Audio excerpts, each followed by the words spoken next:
So at the moment, the UFC heavyweight division is probably in the worst situation it has ever been, and I do believe that the UFC knows about it and is actively trying to fix it. Now, I do want to give some credit to In The Pocket MMA.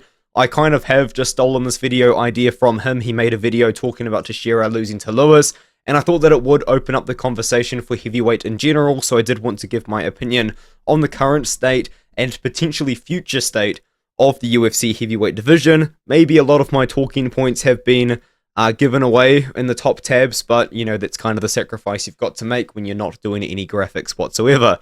And of course, please do subscribe to this channel. We're trying to get this channel to 100 subscribers, and I'm trying to get my main channel to 10,000 subscribers. Hopefully one day I can get a Turkish touch-up and we can sort out this mess. Now, with all of that out the way, of course, talking about Teixeira, the UFC, I do believe, saw Teixeira as a guy that could be the next big thing in the heavyweight division, behind, I guess, the last big thing we've had is maybe Tallison Teixeira, Tom Aspinall sort of situation, and they gave him Derek Lewis, a veteran in the UFC, a man who I believe has fought for the UFC nearly 30 times in his career. That was the 30th fight, and if he did beat Derek Lewis, he would have been a 25-year-old, 6'7", with an 83-inch reach heavyweight, with one-punch knockout power, a guy that has finished nearly every single fight of his in the first 2 minutes of his fight, and he would have just been a very exciting kind of fighter to watch. Now, I don't mean to rusty up my own trumpet, to slobber all over my own horn, but I did pick Derek Lewis to beat Tallison Teixeira,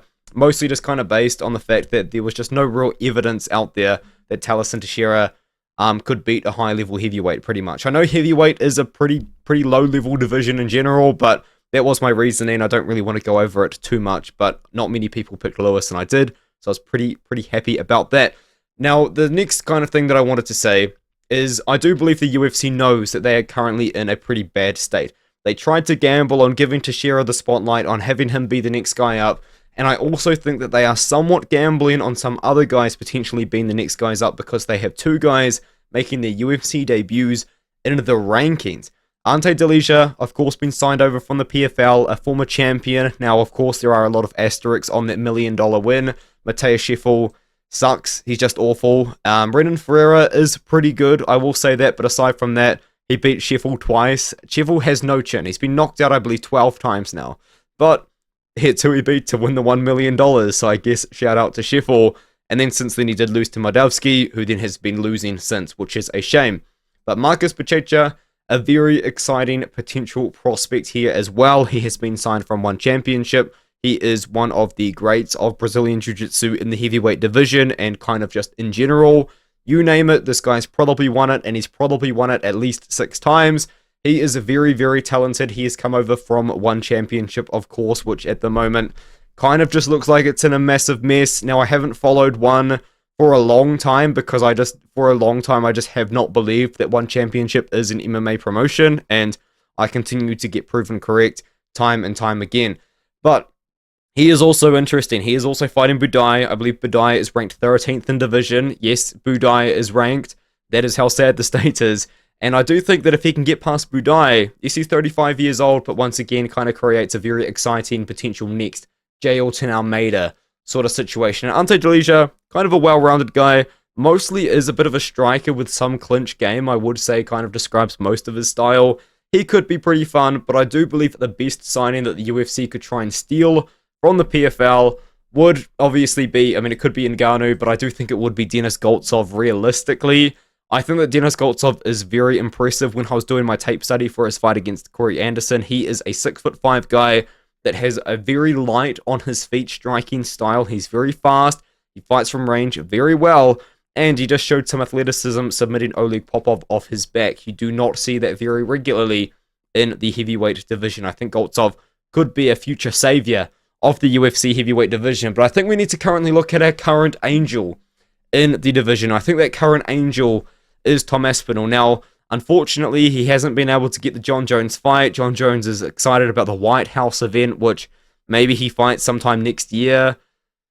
I don't know. I mean, I just can't trust John Jones with anything anymore, to be honest. But I think with Tom Aspinall, I think that Tom Aspinall could kind of be a very exciting champion in the way that I believe he just does. He's going to run this division. If I was Aspinall, And I don't know if this is even physically possible for Aspinall or even for the UFC to make the matchmaking happen.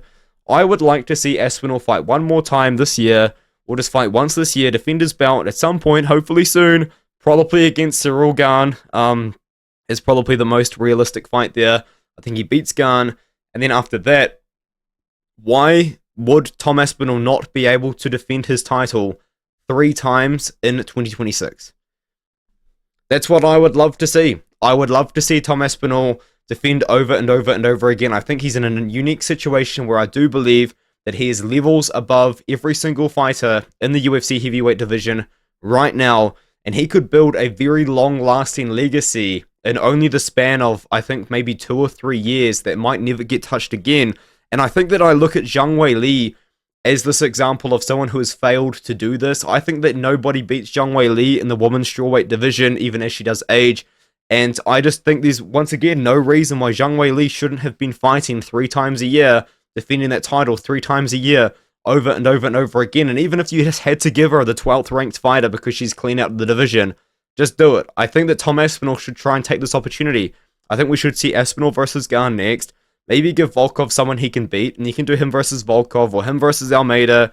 I mean, him versus Waldo Cortez Acosta. I mean, like, just at this point, just give Aspinall literally anyone ASAP over and over and over again. I think Aspinall beats them all. I genuinely believe it. I would love to see Aspinall just become a dominant champion, fight very regularly, fight Alexandre Pantoja sort of activeness. You know, I think of an active champion. I think of Pantoja. I believe he's going to be defending his title 3 times in this calendar year. He's been fighting, I believe, maybe 4 or 5 times in the last 2 years as the champion. I love to see that. The man is on a mission. He's trying to chase down Mighty Mouse. It's going to be easier said than done, but I respect the activity. I think you just have to respect the activity. And now with that kind of rant out of the way, that Tom Aspinall glazing out of the way, let's look at the state of the division. Right now, there is 32 heavyweights on the roster. Maybe there's more, maybe there's less. I do know that this website, Ranking MMA, is absolutely fantastic, but it also is a little bit inaccurate. And I do believe Sati Baldiev is a light heavyweight. But there are some guys to look out for. I think Mario Pinto, very exciting fighter from Portugal, a guy that is very light on his feet at, once again, like 6'5", just like Goltsov is, right? He could be someone to look out for. Maybe Vitor Petrino and Walter Walker, kind of relatively new additions to the roster at 265 anyway. Could make things happen. Rizvan Kuniev had a close fight against Blades. A lot of people calling robbery. Damage wins fights. Don't really know what else to say about that. And just kind of, if you look through, like, Muhammad Usman's nearly got a number 15 spot beside him. Like, what are we actually doing right now? And, of course, no prospects can beat Marcin Tybura. So I think that with only 32 fighters on the UFC heavyweight roster, you would think that we're going to be seeing some more Contender Series matchups at the heavyweight division. And you are correct. So far, with not every single fight, of course, announced for the Contender Series, we have 3 heavyweight division matchups. The first one that we're going to get is on week 2, Josh Hokett versus Guilherme Uriel. I like Josh Hokett as a fighter a lot. I don't necessarily love him, like, overall, but I do think that Hokett is like a guy that MMA fans will just love. This guy gets on the mic, he says his stuff. Now, he does say some stuff that I personally don't agree with, but I think a lot of MMA fans will love him because of that. He is willing to talk. He's willing to talk on the mic. He's willing to be exciting. He's just a very good fighter. I mean, he's a former NFL player, kind of like Austin Lane, except, you know, not absolutely awful. The striking is in development, but it's pretty good. I think Hokett could be a pretty good star. Now, maybe some little bias here because Brando Pericic does fight out of City Kickboxing in New Zealand. No, he's not South Australian. I think he's actually Serbian, and he doesn't fight out of South Australia topology. Where are you getting this from? There's multiple fighters. South Australia, New Zealand. New Zealand is its own country. But anyways, with that out of the way, Pericic is pretty good. The problem that I have with Pericic, man, is he just hasn't fought anyone good. Now, I will admit, this period of time, in New Zealand, it's hard to find fights. I do kind of understand that. And maybe if CKB called me up and they really wanted to can crush against someone making their debut, I maybe could have made an arrangement if Pericic was going to very, very lightly ground and pound me, and it would have going to look very, very sketchy. I could have maybe done it, because I am a heavyweight right now. But Brando Pericic, he did fight Randall Raymond in the one fight that he did kind of take a step up in competition. He didn't look very good.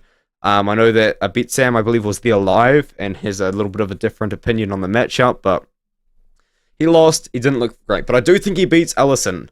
Ellison, once again, you know, just fighting for, like, what are these promotions, man? Like, seriously, but I do think that Pericic should win. He could be pretty fun at a CKB, a heavyweight at a CKB that's going to have some hype behind him.